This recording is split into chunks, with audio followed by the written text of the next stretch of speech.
जीवन में बदलाव कौन नहीं चाहता? कौन नहीं चाहता कि वह जीवन में सफलता प्राप्त करे, उसका जीवन सुखमय हो। लेकिन ये होता कैसे है? कैसे आता है बदलाव जीवन में?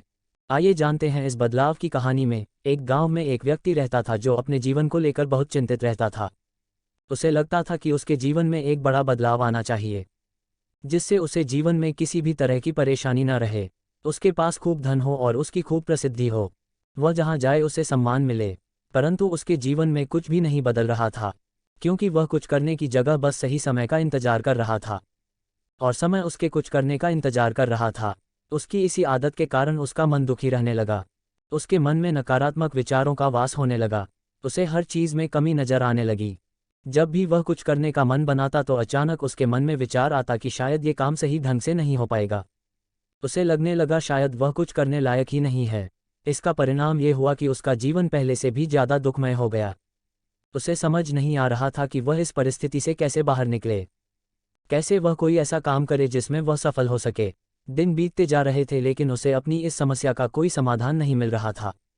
उसी दौरान उनके गांव में एक साधु आए, जिनकी प्रसिद्धि दूर दूर तक थी। सब ऐसा कहते थे कि उनके पास हर समस्या का हल मिल जाता है। जब उस व्यक्ति ने ये सुना कि साधु उनके गांव में आए हैं तो वह बिना कुछ सोचे समझे अपनी समस्या लेकर तुरंत उनसे मिलने चला गया। साधु को प्रणाम कर उसने अपनी समस्या बताई। उसने बताया कि वह अपने जीवन में बदलाव चाहता है, परंतु उसे कोई सही राह नहीं मिल रही। इसी कारण उसके मन में नकारात्मक विचार आते रहते हैं और दुख हमेशा उसे घेरे रहता है। कोई काम करने जाता हूं तो मन में उसकी विफलता का विचार पहले ही आ जाता है। बताइए मैं ऐसा क्या करूं कि एक सुखद जीवन जी सकूं। साधु ने पूरी बात सुनी और उस व्यक्ति को दूसरे दिन उसे सूर्योदय के समय आने के लिए कहा। दूसरे दिन वह व्यक्ति उन साधु के पास जा पहुंचा। साधु पाठ पूजा के बाद सैर के लिए निकलने वाले थे। उन्होंने उस व्यक्ति को साथ चलने के लिए कहा। चलते चलते वे एक खेतों के पास पहुंचे। गेहूं की फसल की तरफ इशारा करते हुए साधु ने पूछा, क्या तुम बता सकते हो इस खेत में यह फसल कैसे उगी होगी? जी, पहले खेत को जोता गया होगा, फिर उसमें बीज डाला गया होगा, उसके बाद समय समय पर पानी दिया गया होगा, तभी ये फसल उगी होगी। उस व्यक्ति ने पूरी प्रक्रिया बताते हुए उत्तर दिया। थोड़ा आगे और चलने पर उन्होंने देखा कि एक खेत में घास ही घास थी। एक बार फिर साधु ने उस व्यक्ति से पूछा, क्या तुम बता सकते हो इस खेत में ये घास किसने उगाई होगी? महाराज, घास कौन उगाता है? ये तो अपने आप उग जाती है।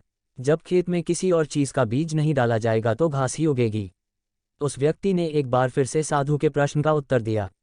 बस तुम्हारे इन्हीं उत्तरों में तुम्हारी समस्या का हल छिपा है। साधु ने उस व्यक्ति को समझाना शुरू किया, मानव मन भी एक खेत की तरह ही होता है। इसमें तुम जो भी बीज डालोगे तुम्हें वही फसल मिलेगी। अगर तुम इस पर काम करते रहोगे, इसमें सकारात्मकता के बीज बोते रहोगे तो ये तुम्हें सफलता की ओर बढ़ाएगा। और यदि तुम अपने भविष्य की चिंता में वर्तमान का समय भी नष्ट करोगे तो दिमाग में नकारात्मकता की वृद्धि होगी। बदलाव तभी संभव है जब हम व्यर्थ की चिंता को छोड़कर और सही समय की प्रतीक्षा न करते हुए अपने वर्तमान में ही वो करें जो हमें करना है। उस व्यक्ति को ये बात समझ में आ गई कि अगर मन को सही दिशा में लगाना है तो उसे सही दिशा की तरफ बढ़ाना होगा। मन रूपी खेत का सही प्रयोग ही जीवन में बदलाव ला सकता है। इसे खाली छोड़ देने से इस पर आलस और नकारात्मकता अपनी सत्ता जमा लेते हैं। मन के कहे पर मत चलिए, बल्कि मन को अपने कहने पर चलाइए। एक बड़ी इमारत बनने की शुरुआत भी एक ईंट रखने से ही होती है, और उसी की तरह अपनी छोटी छोटी कोशिशों को जोड़कर आप एक बड़ा मुकाम हासिल कर सकते हैं। जरूरत है तो बस एक शुरुआत की। दोस्तों, मुझे ऐसा लगता है ये बदलाव की कहानी, life changing story in Hindi, कई लोगों के जीवन से मिलती जुलती है। हम में से कई लोग ऐसे होते हैं जो आज का काम कल पर या यूं कहें हमेशा के लिए टालते रहते हैं। इसके साथ ही शिकायत भी करते रहते हैं कि न जाने कब हमें सफलता मिलेगी। यदि आपके साथ भी ऐसा ही होता है तो हमें कमेंट बॉक्स के जरिए अपने विचार जरूर बताएं।